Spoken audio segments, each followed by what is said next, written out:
우리 성도님들이 먼 외국에 여행을 갔거나 출장을 갔다가 무사하게 집으로 돌아오면 마음이 참 기쁘고 편안합니다. 외국의 호텔 시설이 아무리 좋고 또 거기서 먹는 음식이 아무리 맛있다 하더라도 집에 오는 것보다 더 좋지 못합니다. 그래서 남편이 몇 주 동안 외국에 출장이나 여행을 갔다가 집에 돌아오면서 나 이제 돌아왔어 이렇게 이야기할 때 그 말 속에는 말할 수 없는 편안함, 기쁨이 녹아 있는 것입니다.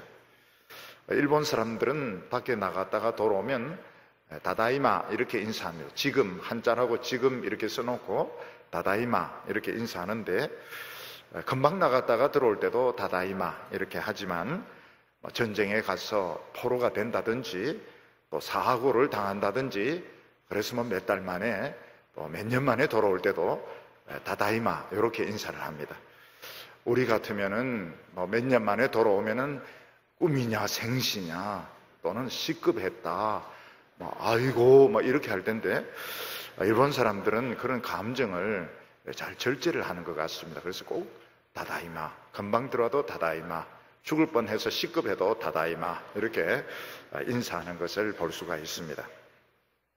근데 때때로 우리나라 과학자들이나 기술자들이 외국에서 성공하고 돈도 많이 벌고 유명함에도 불구하고 우리나라 학문의 발전을 위해서 기술의 발전을 위해서 일부러 한국에 돌아와서 봉사를 할 때가 있습니다.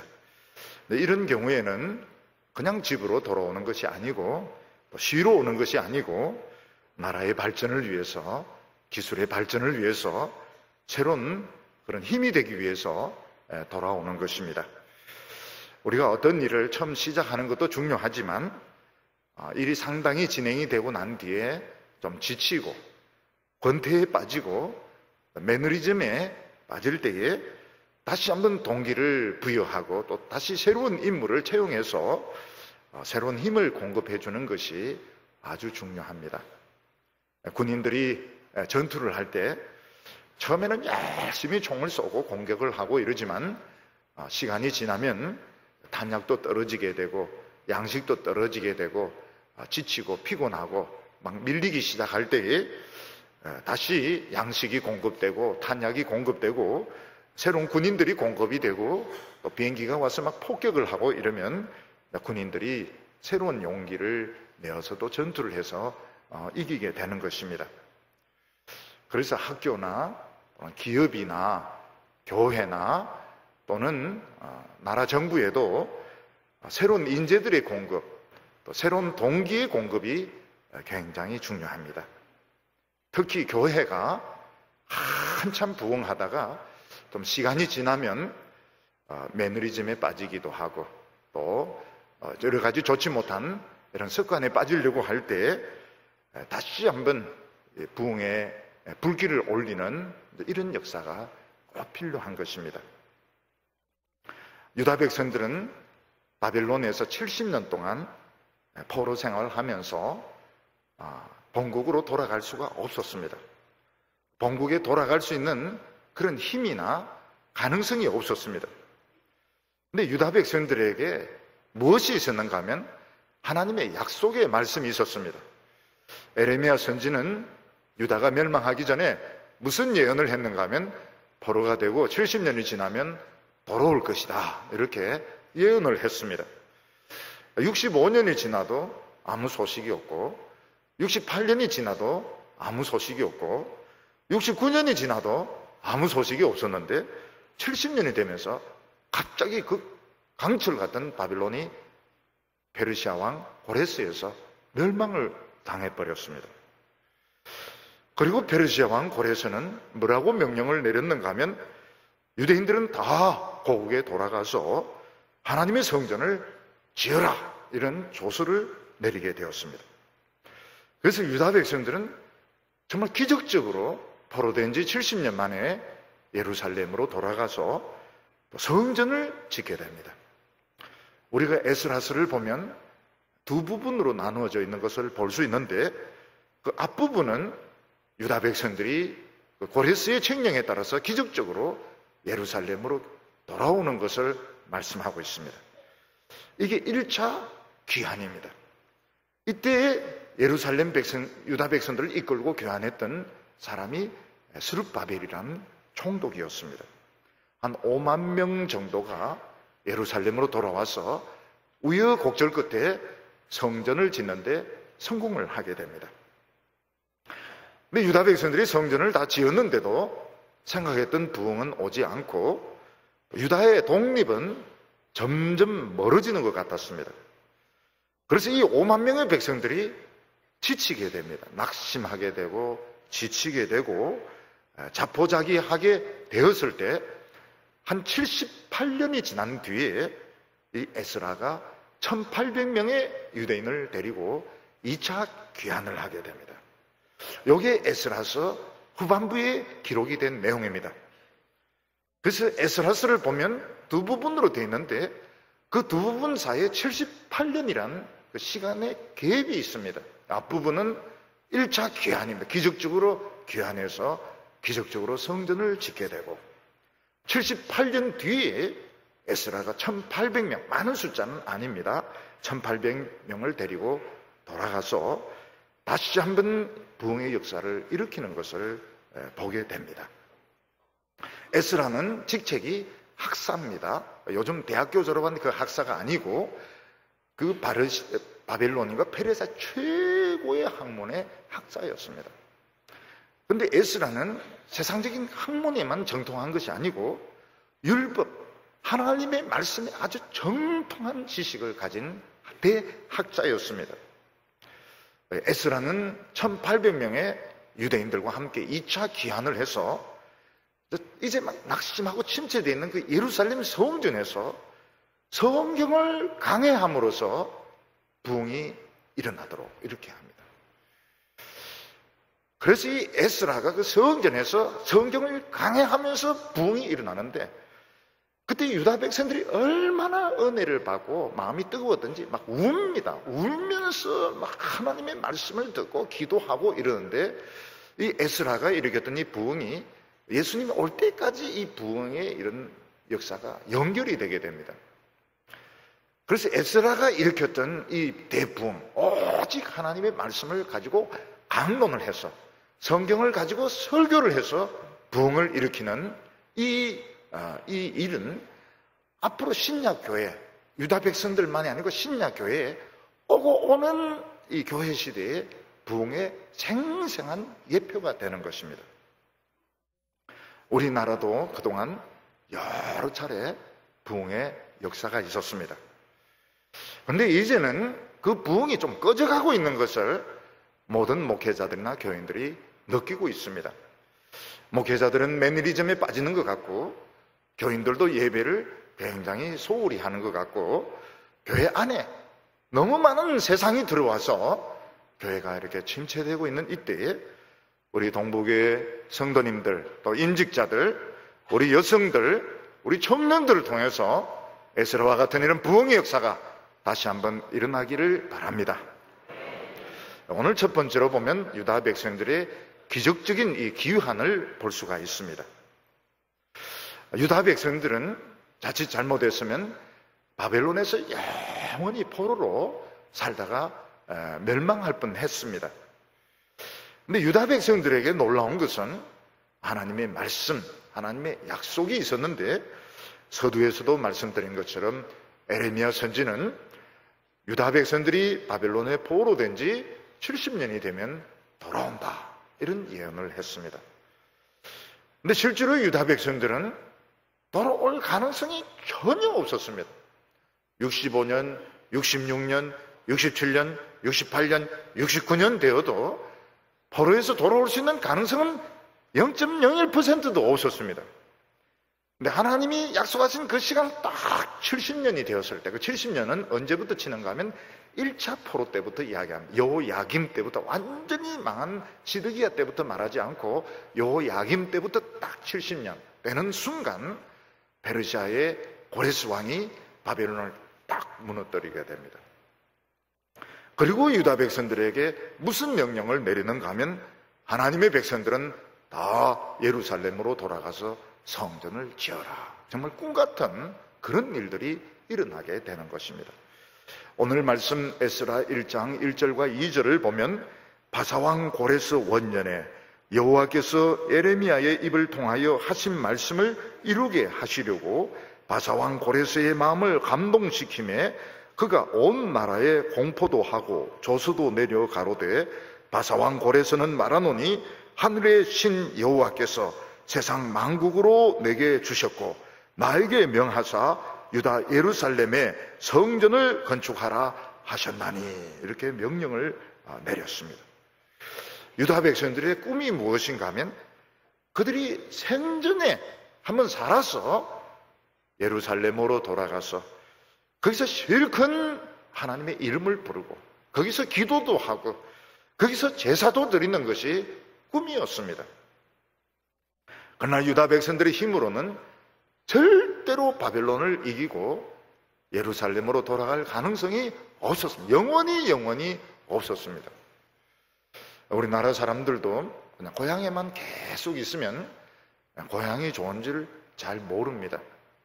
그렇지만 타향에 이렇게 가 있으면 고향 이야기만 들어도 눈물이 쫙 나면서 그 옛날에 놀던 그 시내가 그 살던 그 동네 거기를 막 가고 싶고 또 외국에 가서 오랫동안 있으면 그렇게 고향이 그리울 수가 없습니다. 특히 우리 청년들이 군대를 가게 되면 그 주일학교 그 아이들 또 성가대원들 그리고 예배 그 시간이 얼마나 그리운지 주일날 되면 예배 드리면서 막 웁니다. 군인들 예배는 보면 눈물과 콧물을 같이 흘립니다. 그리고 말씀도 듣고 자는 것도 같이 합니다. 군인들은 동시에 여러 가지를 합니다.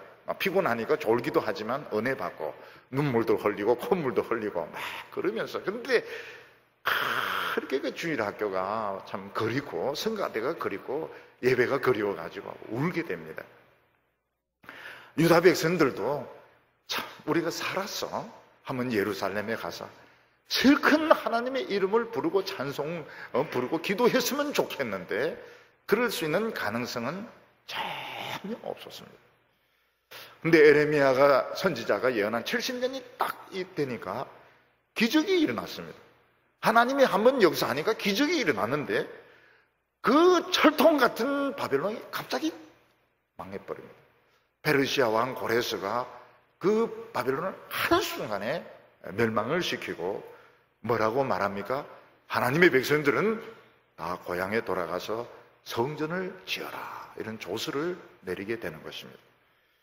이것에 대해서 에스라 선지는 뭐라고 말하고 있는가 하면 하나님께서 에레미야의 예언을 이루기 위해서 고레스의 마음을 감동을 시켰다고 말씀을 하고 있습니다.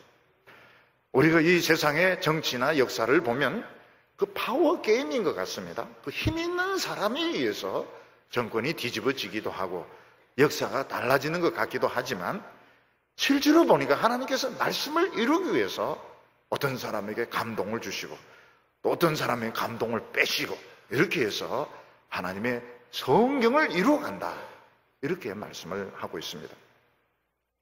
기독교 초기에 보면 로마가 한 200년 가까이 기독교를 탄압하게 됩니다. 콘스탄티누스 대제가 기독교를 공인하기 앞에 디오클레티아누스 황제는 요한계시록에 나온 그대로 핍박을 합니다. 그래서 황제에게 황제의 그런 상이나 그런 우상 앞에 절하거나 분향하지 않으면 표를 주지 않고 표가 없는 사람은 잡아서 고문하고 죽이고 장사하지 못하게 하고 굉장한 그 핍박을 합니다. 그 디오클레티아누스는 로마의 황제를 4명을 만들게 됩니다. 그 중에 한 사람이 콘스탄티누스라고 하는 사람인데 이 사람인데 내전을 벌릴 때 환상을 보게 됩니다. 그때 이제 주님이 뭐라고 말씀하시는가 하면 내가 십자가를 상징으로 해서 싸우면 방패에 그려가지고 싸우면 내가 너를 이기게 해주겠다 이렇게 약속을 하는데 이 P하고 X, 영어로는 P하고 X지만 그리스 말로는 로하고 키입니다. 크리스투스 약자입니다. 그리스도의 약자 P하고 X를 십자가 모양으로 해서 방패로 하고 깃발로 해서 싸우는데 기적적으로 이기게 됩니다. 로마는 처음 만들어질 때부터 우상의 도시입니다. 모든 귀신들이 다 있는, 귀신들이 버글거리는 이 로마에 콘스탄틴은 기독교를 인정을 하게 되고 결국은 기독교 국가로 바뀌게 되는 것입니다. 이 모든 것을 하나님께서 감동을 주셔서 하나님의 말씀을 이루기 위해서 하시는 것입니다. 우리나라도 가장 절망적일 때 눈이 새파란 선교사들이 와가지고 하나님이 여러분을 사랑하셔서 독생자를 십자가에 못 박혀 죽게 했습니다. 하나님의 사랑을 이야기했습니다. 우리나라 사람들은 누가 우리를 사랑한다 이런 말을 한 번도 들어본 적이 없었습니다. 왕이 백성을 사랑하는 것도 아니고 관리들이 사랑하는 것도 아니고 청나라, 일본, 미국 어느 누구도 사랑해주지 않는 이 백성을 천지를 지으신 하나님이 사랑하셔서 아들을 죽게 하셨다. 우리나라 사람들은 그걸 믿었습니다. 폭발적인 부흥이 일어납니다. 이 기독교는 일제 36년 동안 국민들의 마음을 지켜주는 등불 역할을 하는 것입니다. 그리고 갑자기 해방이 오고 또 전쟁이 터지고 반쪽알이 남은 이곳에서 엄청난 부흥과 축복의 역사가 일어나게 됩니다. 이 모든 것은 하나님께서 하신 것입니다. 우리가 잘해서 한 것이 아니고 하나님께서 우리를 정말 사랑하셔서 이런 축복을 주신 것입니다. 근데 우리나라 사람들은 참 잘 살게 되니까 너무너무 오만해지게 되었습니다. 너무너무 오만해지게 되어서 하나님을 인정하지 않고 자기 멋대로 행동하고 있고 교회도 이렇게 부흥되고 이렇게 커지니까 정말 오만해져서 부패하고 타락하고 사람들의 손가락질을 당하고 있는 이때에 어떻게 하면 다시 부흥을 일으킬 수 있느냐 하는 것이 오늘 우리들의 숙제인 것입니다. 바로 이것이 에스라, 학사 에스라의 고민이었습니다. 에스라가 이 에스라서를 쓴 목적이 오늘 우리들이 생각하는 것과 똑같습니다. 에스라는 1차로 귀환한 사람이 아닙니다. 1차로 귀환한 사람은 스룹바벨이라고 하는 그런 영웅이었고 5만 명의 사람들을 끌고 와서 그 5만 명을 가지고 그 쓰레기 더미, 그 잿더미 위에서 성전을 지었던 사람입니다.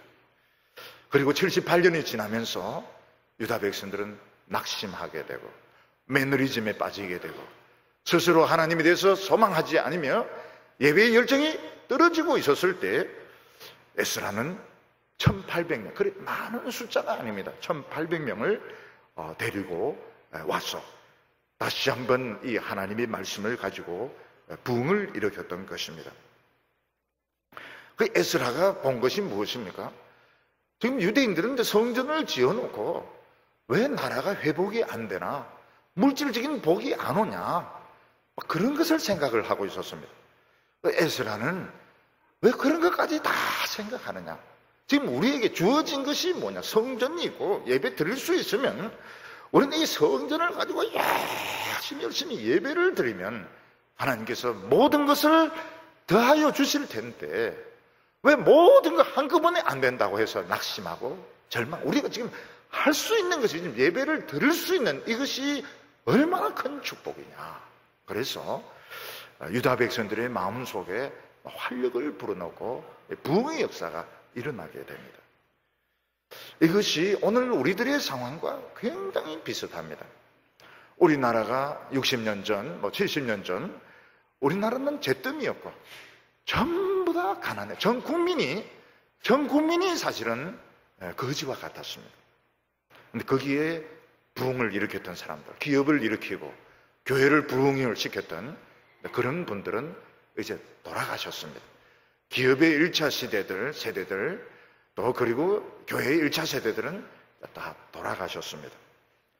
그리고 이제 남은 세대는 이미 부를 맛봤고 성공을 맛봤습니다. 근데 문제는 무엇인가 하면 처음 그 스피릿, 처음에 그 정신은 다 이제 잃어버리고 이제는 어떻게 하면 편안하게 살까? 어떻게 하면 많은 것을 누릴까?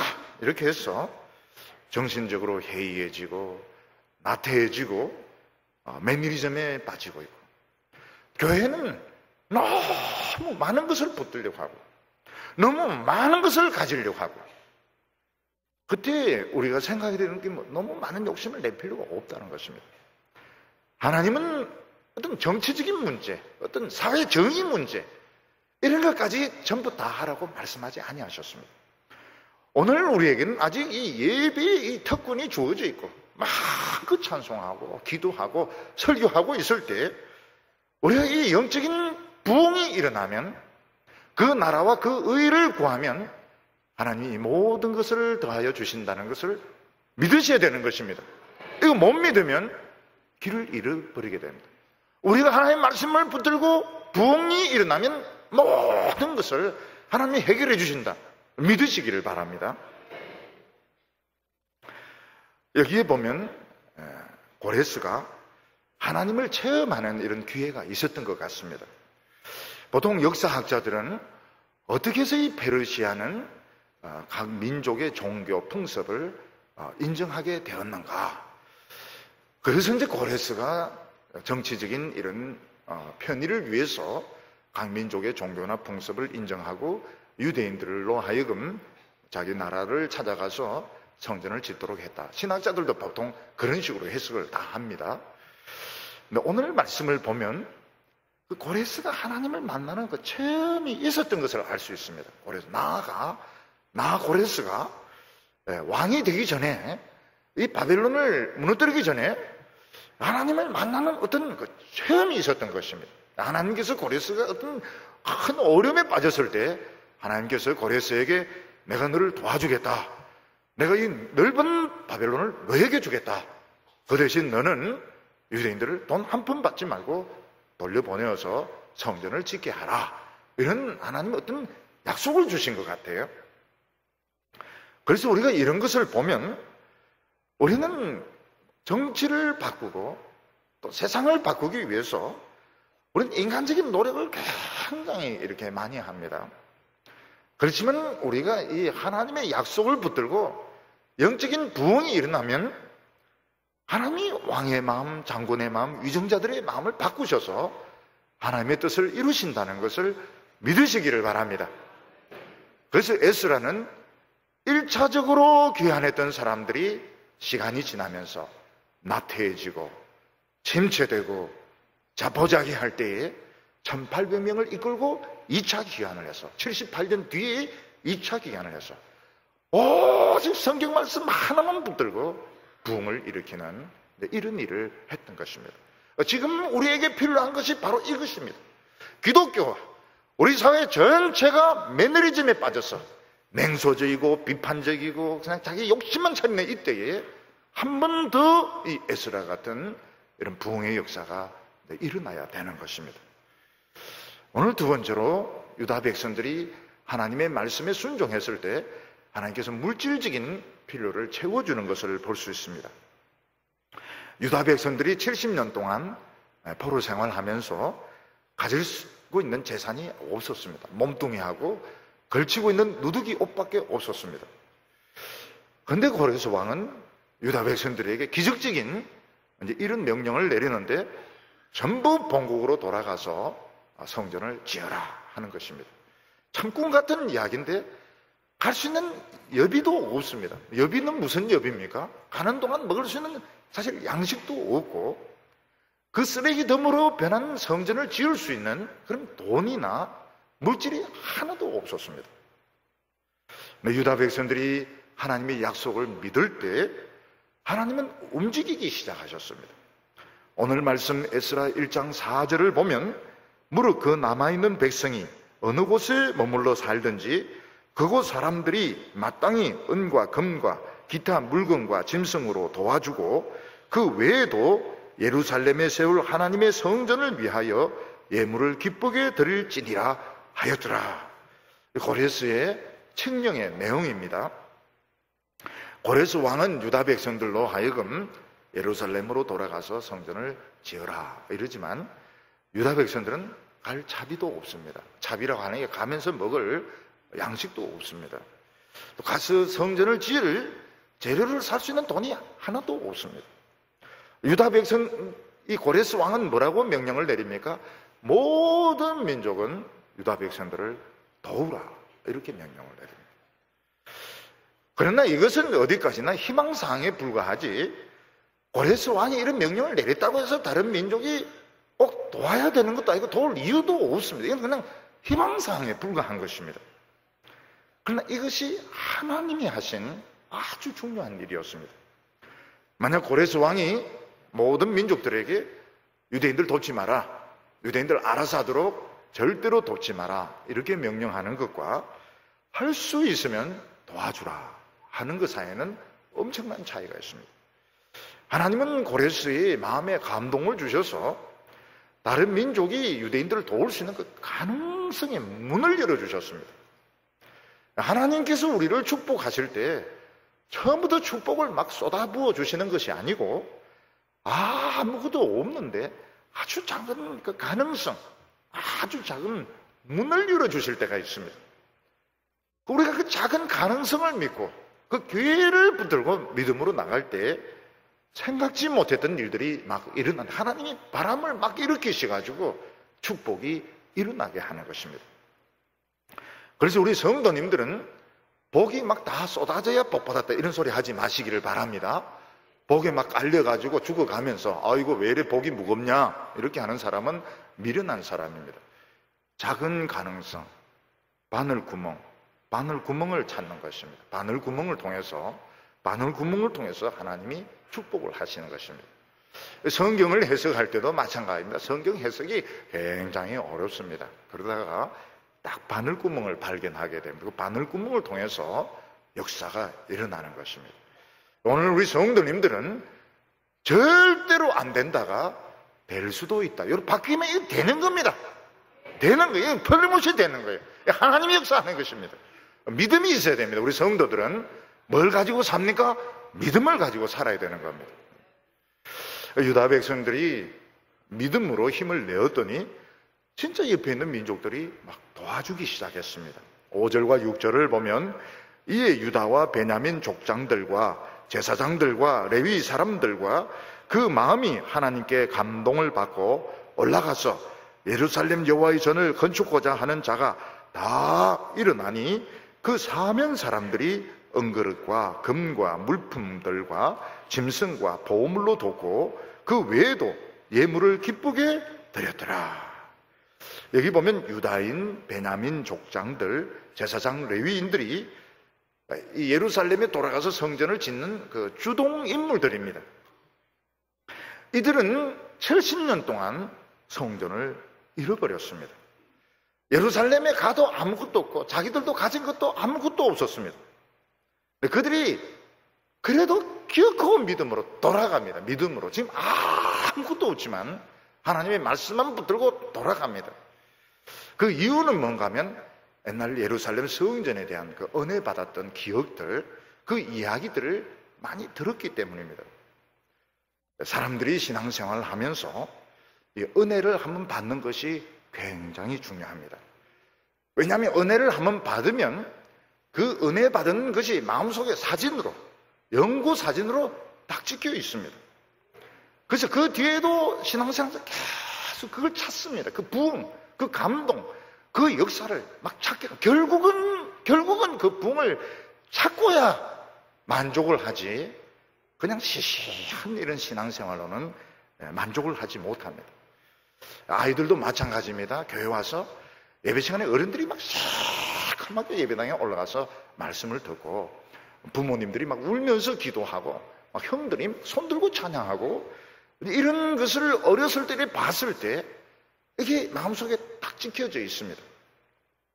기독교는 길이 굉장히 많습니다. 기독교 안에 길이 너무너무 많습니다. 길이 너무 많기 때문에, 축복이 너무 많기 때문에 길을 잃어버리는 것입니다. 어렸을 때 본 것이 있는 사람, 어렸을 때 체험이 있는 사람은 절대로 시시한 것으로 만족을 하지 않습니다. 교회 안에서 시시한 어떤 인간관계라든지 교회 어떤 건물 가지고 이런 거로 만족하지, 본 게 있기 때문에, 자기가 어렸을 때 본 게 있고 체험한 게 있기 때문에 그런 것으로 절대로 만족하고, 어떤 어려움이 있어도 결국은 그 부흥을 회복하고야 마는 것입니다. 그래서 우리 교회도 보면 중고등학생들, 젊은 청소년에서 막 청소년에게 맞는 이런 예배 드리도록 못하게 하는 아주 전통적인 클래식한 예배, 감동이 있고 어른들과 함께 그 하는 이유가 뭔가 하면 그 당장은 청소년들 마음에 맞을지 몰라도 좀 졸업해가지고 막 세상에 그 유혹과 세파가 오면 못 견딥니다. 마음속에 그 은혜, 마음속에 뜨거운 이 성령의 감동, 이게 없는 사람은 계속 헤맵니다. 헤매. 뭔가 새로운 것을 찾아서 이 넓은 기독교 안에서 something new, 뭔가 새로운 것을 찾아서 계속 헤매는데 결국은 그게 길을 잃은 것입니다.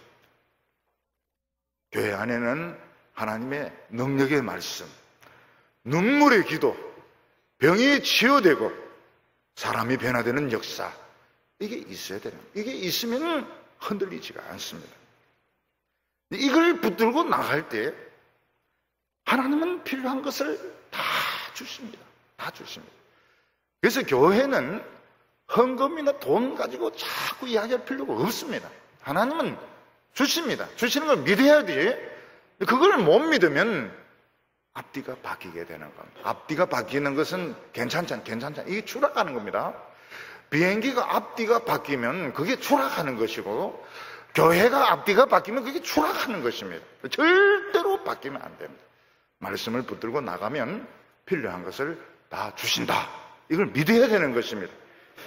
여기 보면 유대인들, 베냐민 족장들, 레위인들이 말씀 붙들고 가니까 하나님께서 또 다른 사람들의 마음을 감동을 시켜서 그들이 예루살렘까지 갈 수 있도록, 또 가서 성전을 지을 수 있도록 하나님께서 물질적으로 도와주셨던 것입니다. 오늘 세 번째로 중요한 체험은 그들이 성전의 그릇을 되찾는 것입니다. 유다 백성들은 70년 전에 예루살렘이 망하면서 성전이 다 불타버렸습니다. 그리고 거기에 있는 하나님께 제사드린 그 그릇들을 전부 느부갓네살이 빼앗아서 바벨론의 그 창고 속에 70년 동안 넣어두었습니다. 이스라엘 백성들, 유다 백성들의 능력은 그 그릇을 찾을 수가 없습니다. 근데 70년이 딱 되니까 그 창고 문이 열리면서 그릇 하나 빼놓지 않고 전부 유다 백성들에게로 돌아오게 됩니다.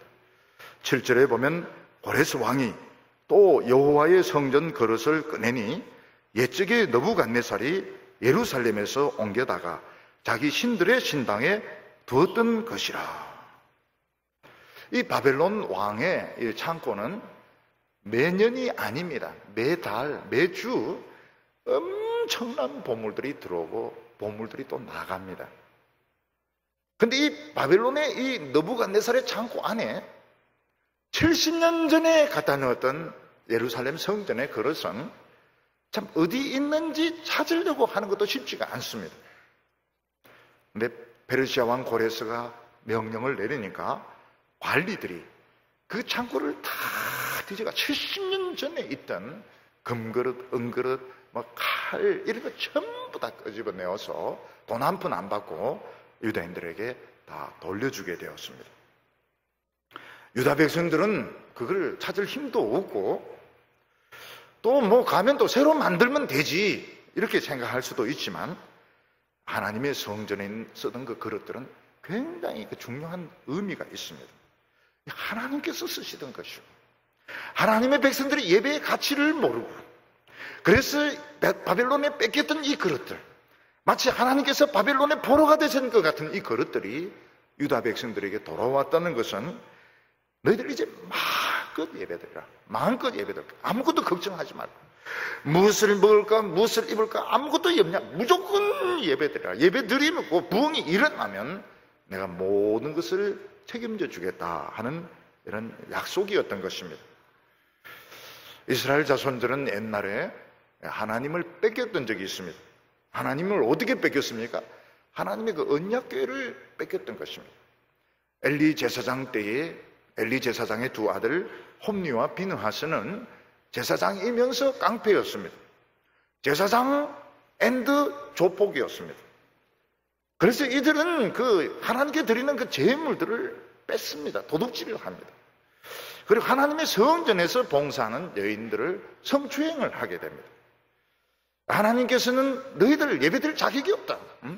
예배의 가치를 모르고 하나님의 말씀의 가치를 모르는 너희들은 예배드릴 자격이 없다. 그래서 전쟁에 이기려고 언약궤를 가지고 갔는데 언약궤가 뺏기고 홈리와 비느하스도 죽고 아버지 엘리 제사장도 죽고 하나님의 성전도 불타버리게 됩니다. 이 성막이 성경에 보면 불이 타는데 언제 탔다는 기록은 없는데 한 번은 분명히 탄 것으로 나옵니다. 바로 이때 성전이 불탔던 것입니다.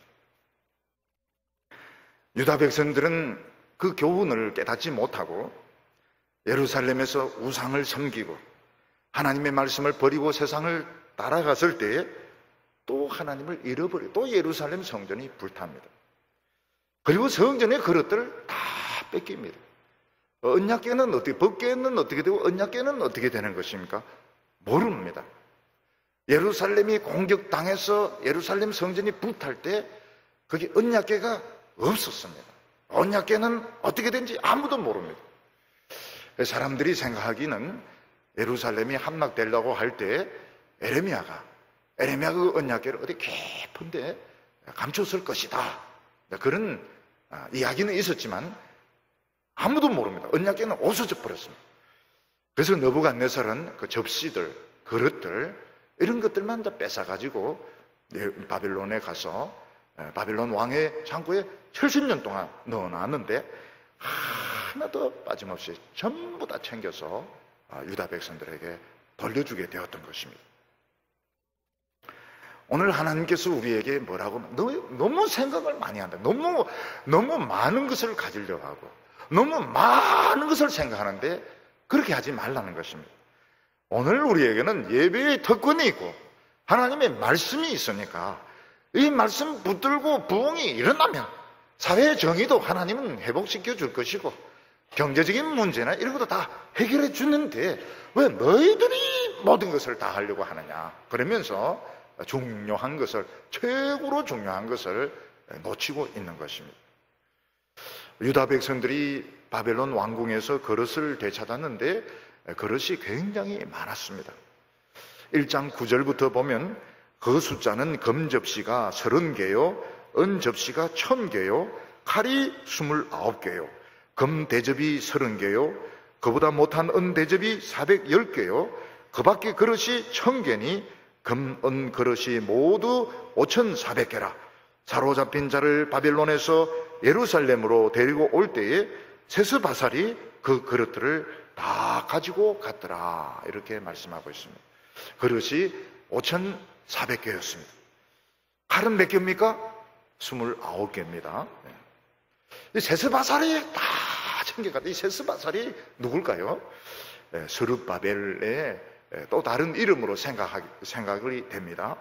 유대식 이름으로는 이제 스룹바벨이고, 그리고 이런 바벨론식 이름은 세스바살. 이 스룹바벨이 총독 스룹바벨이 5만 명을 데리고 가면서 그릇을 다 챙겨 가져가서 다시 성전에서 하나님께 예배드리면서 쓸 수 있었던 것입니다.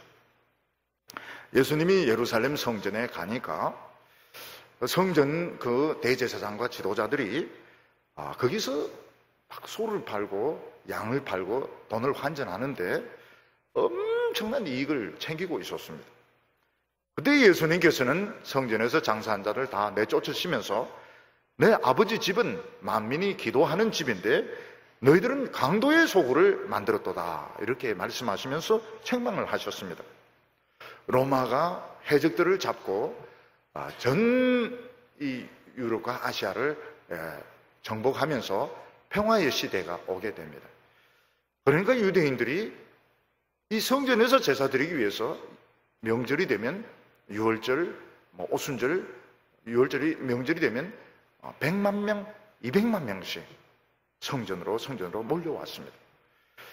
그 사람들에게 소를 팔고 양을 팔고 돈을 환전해 주면서 엄청난 이익을 챙겼어요. 요즘 우리 돈으로 보면 수십억, 수백억의 이익을 챙겼던 것입니다. 예수님께서는 성전은 만민이 기도하는 집이고 응답받는 집이고 죄 용서받고 병치료 받는 곳인데 너희들은 돈벌이를 하고 있다는, 종교적인 쇼를 해서 종교적인 노름을 해서 너희들은 지금 돈벌이를 하고 있다. 강도의 소굴을 만들었다. 이렇게 책망을 하셨습니다. 유대인들은 지금 돈이 들어오는데 예수님의 말씀이 귀에 들어옵니까? 예수님의 십자가에 못 박아 죽여버리고 그 엄청난 돈벌이 장사를 계속했던 것입니다. 그리고 30년이 지나고 난 뒤에 로마와 전쟁이 터지게 되는데 예루살렘에서 110만 명이 죽습니다. 그리고 20만 명이 포로로 끌려가서 로마에서 개선식에 이렇게 끌려가게 됩니다. 쇠사슬에 묶여서 행진을 하게 되고 그 20만 명이 무엇을 하는가 하면 콜로세움이라는 큰 원형 경기장을 짓게 됩니다. 지금 있는 콜로세움의 4배입니다. 지금 있는 것은 무너지고 좀 사이즈를 줄여서 만든 겁니다. 요거 전에 4배 큰 콜로세움 원형 경기장을 유대인들이 짓게 되는 것입니다. 대제사장과 서기관들이 성전은 하나님께 기도하는 곳이다. 그 많은 사람들 올 때에 소 팔고 양 팔고 하지 말고 우리 기도합시다. 우리 하나님께 회개합시다. 우리 하나님께 기도하십시다. 부흥을 달라고, 말씀을 달라고, 하나님 영광을 달라고 막 기도합시다. 소 팔지 말고, 양 팔지 말고, 돈 환전 해주지 말고. 그러면 예루살렘 안 망합니다. 유대인들 안 죽습니다. 그러면 소 팔고 양 팔고 이런 딴 사람들에게 하게 하고 너희들 폭리 취하지 마라. 너 서비스 하는 정신으로 해라. 그리고 제사장은 그 돈에서 손 떼는 겁니다. 그랬더라면 예루살렘은 망하지가 않는 것이죠. 오늘 이제 기독교가 막 번창도 교회가 커지니까 교회를 통해서 돈벌이를 할 수 있습니다. 교회를 통해서 돈벌이를 할 수 있습니다. 그리고 종교적인 노름을 하게 되는 겁니다. 일부 예배, 예부 예배 이렇게 하면서 쇼 같은 사람들에게 유의에 가까운 뭐 이런 이제 이야기들을 하고 헌금을 거두고 때로는 교회를 자식에게 물려주기도 하고 기업체 같이 엄청난 기업이죠. 엄청난 기업입니다. 이 물려주는 건 엄청난 기업입니다. 11조 다 내는데 얼마나 큰 기업입니까? 그걸 자식에게 물려주기도 하고 그리고 엘리 제사장의 아들이 했던 것처럼 성추행이 공교나게 이루어지고 교회 헌금을 가지고 장난을 치기도 하고 그러면 어떻게 됩니까? 극장을 짓게 됩니다. 극장. 교회를 쇼하는 곳으로 만들었기 때문에 교회를 가지고 종교 노름을 하고 교회의 직책을 가지고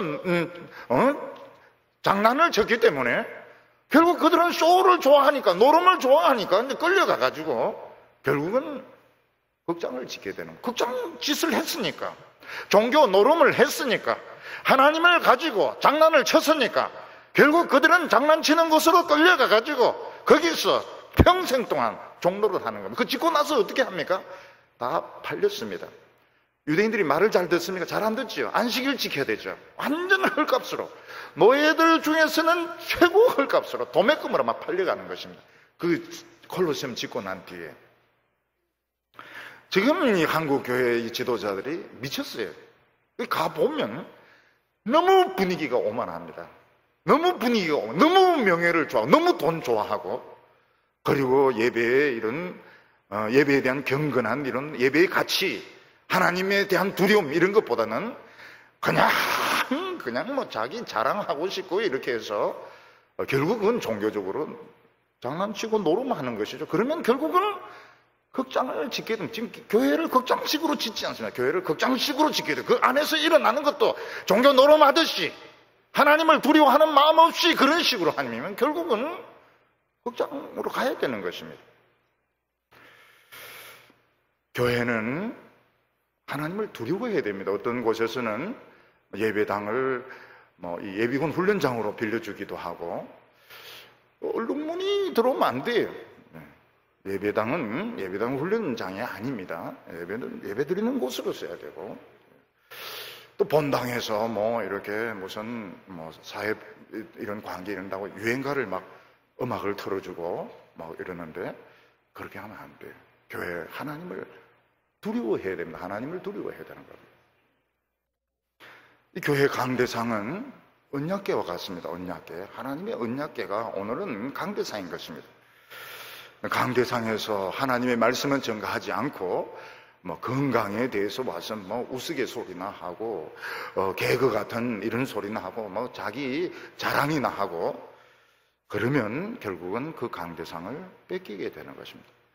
혼미와 비느하스 같이 참 두려운 것이 그때 저주받았던 일들 지금 일어나고 있습니다. 성추행, 헌금 횡령 이런 것들이 지금 일어나고 있으면 버젓이 일어나고 있으면서 하나님을 두려워하지 않고 교회를 통해서 자기 이름이나 내려고 하고 이런 것들은 결국은 극장 짓게 되는, 결국은 끌려가가지고 극장 짓고 싼 노예로 팔리게 되는 겁니다. 우리가 하나님을 두려워해야 됩니다. 설교할 때 이 마지막 설교다. 아무리 사람들이 듣기 싫어해도 이 하나님 말씀을 전해야 된다. 예배 드리면서 정말 하나님을 두려워하는 마음으로 드릴 때 하나님이 참 마음이 뜨거워 주셔서 우리에게 오셔서 병을 치료하여 주시고 기도를 응답해 주시고 모든 위기에서 우리를 건져 주시는 것입니다. 유다 백성들이 에레미야 예언대로 70년 동안 포로 생활하고 기적적으로 예루살렘에 돌아와서 5만 명이 많은 어려움 가운데 성전을 지었습니다. 그리고 그들은 매너리즘에 빠졌습니다. 그들은 침체되었습니다. 그들이 세상으로 떠내려가려고 할 때 78년 뒤에 학사 에스라가 1800명을 데리고 와서 성경을 가지고 강론하면서 또다시 한번 부흥이 일어나게 됩니다. 우리 성도님들 이 스피릿을 잃어버리면 안 됩니다. 우리가 늘 하는 말이 개구리가 올챙이 때의 일을 다 잊어버린다. 개구리가 올챙이 보고 뭐라고 너 누구냐 이렇게 묻습니다. 얼마나 웃기는 이야기인지 몰라. 우리는 다 가난하고 헐벗었고 고생 많이 하다가 정말 하나님의 축복으로 오늘까지 왔는데 이제 와서 그 스피릿들 다 잊어버리고 지금 뭐 부족한 것이 없어요. 이것은 추락하고 있는 것입니다. 우리에게 제일 중요한 것은 다시 한번 스피릿을 되찾고 다시 한번 영적인 부흥을 되찾아서 좌로나 우로나 한눈 팔면 안 됩니다. 다시 한번 이 하나님의 말씀으로 부흥을 일으켜서 우리 나라를 지키고 또 자녀들을 지키는 성도들 다 되시기를 바랍니다. 기도드리겠습니다. 자비로우신 하나님 아버지, 이 나라 이 민족을 사랑하여 주셔서 극한적인 이런 비참함에서 건져주시고 복이란 복을 다 부어주심을 감사합니다. 이제 이 나라 이 백성은 추락하고 있습니다. 이 나라 이 백성은 하나님의 축복에 배가 불러싸움나이다. 우리 동북의 성도님들 제일 먼저 눈을 뜨게 하여 주시옵소서. 이 시대를 보게 하여 주시옵소서. 원래 가졌던 그 마음을 되찾게 하여 주셔서 다시 한번 뜨거운 부흥으로 이 나라를 지키고 자녀들을 지키게 하여 주시옵소서. 예수님의 이름으로 기도하옵나이다.